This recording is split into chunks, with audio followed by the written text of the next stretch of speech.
On the other side of the river, African skimmers carve through the shallow waters.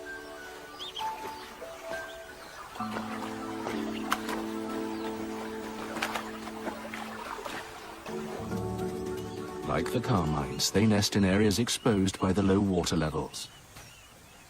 But instead of digging a burrow in the bank, they make a scrape in the damp sand. The moist sand keeps their eggs cool when the sun hangs high in the sky. But it leaves the clutch vulnerable to wandering predators.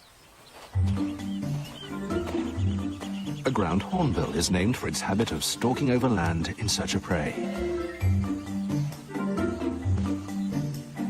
There's little he won't eat. Frogs, insects, even tortoises can fall prey to his powerful bill.